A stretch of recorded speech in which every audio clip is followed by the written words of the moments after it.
शुरुआत है 2022 से 2024 तक और नासिक में टीसीएस बीपीओ यूनिट की शुरुआत होती है, जहां सैकड़ों नए ग्रेजुएट्स बड़े सपनों के साथ ज्वाइन करते हैं। शुरुआत में सब नॉर्मल लगता है, लेकिन पर्दे के पीछे एक छोटा ग्रुप अपनी पावर का गलत इस्तेमाल शुरू करता है। कुछ सीनियर एम्प्लॉयज़ और सुपरवाइजर्स मिलकर जूनियर स्टाफ, खासकर महिलाओं को टारगेट करना शुरू करते हैं। उन पर धीरे धीरे धर्म बदलने और लाइफस्टाइल बदलने का दबाव बनाया जाता है। इस ग्रुप ने नया ज्वाइन करने वाले एम्प्लॉयज़, खासकर उन लड़कियों को टारगेट किया जो फाइनेंशियल रूप से कमज़ोर थीं या दूसरे शहरों से आई थीं। सुपरवाइज़र और टीम लीडर्स ने उनका भरोसा जीतकर पहले दोस्ती की और फिर उन्हें मानसिक दबाव देना शुरू किया। कई लड़कियों ने आरोप लगाया है कि उन्हें धोखे से या दबाव बनाकर गाय का मांस तक खिलाया गया है।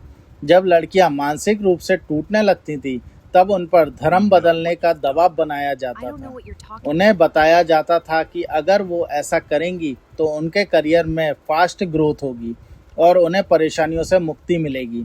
लड़कियों की पर्सनल फोटोज़ या वीडियोस का इस्तेमाल करके उन्हें ब्लैकमेल किया जाता था। प्रमोशंस और प्रोजेक्ट इंसेंटिव्स के बदले सुपरवाइज़र लड़कियों से फिजिकल फेवर की मांग करते थे।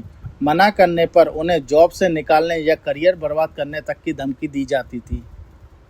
अब आता है साल 2025। अब तक सब कुछ वैसा ही चल रहा था, लेकिन इस साल आते आते ऑफिस का माहौल पूरी तरह बदल चुका था। जो जगह कभी सपनों की शुरुआत लगती थी, अब वह धीरे धीरे एक जहरीले माहौल में बदल गई थी, जहां डर, दबाव और खामोशी सब पर भारी पड़ने लगे। कई लड़कियों ने हिम्मत करके एचआर के पास जाकर बात रखने की कोशिश की, अनुचित यौन उत्पीड़न और मानसिक उत्पीड़न की शिकायतें भी, लेकिन मदद मिलने की वजह उन्हें बस एक ही सलाह दी गई, चुप रहो, बात को यहीं ख़त्म करो। क्या एक लाइन ने सब कुछ बदल दिया? डर इतना बढ़ गया कि पीड़ितों ने बोलना ही बंद कर दिया। उनका आत्मविश्वास, उनकी हंसी सब धीरे धीरे कहीं खो गई। ये खामोशी सिर्फ ऑफिस तक ही सीमित नहीं रही, उनके घर पर बदलते हुए व्यवहार को सबका ध्यान खींचना शुरू कर दिया। परिवार वालों को लगने लगा कि कुछ तो गलत है, कुछ ऐसा है जो बताया नहीं जा रहा है, और धीरे धीरे ऑफिस ही नहीं, घर का माहौल भी तनाव से भरने लगा।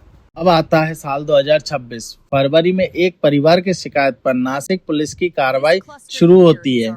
सच जानने के लिए पुलिस एक बड़ा खतरा उठाती है। महिला और पुरुष कांस्टेबल अपनी पहचान छुपाकर सफाई कर्मचारी, हाउसकीपिंग स्टाफ पर प्रतिबंध लगाकर टीसीएस ऑफिस के अंदर दाखिल होते हैं।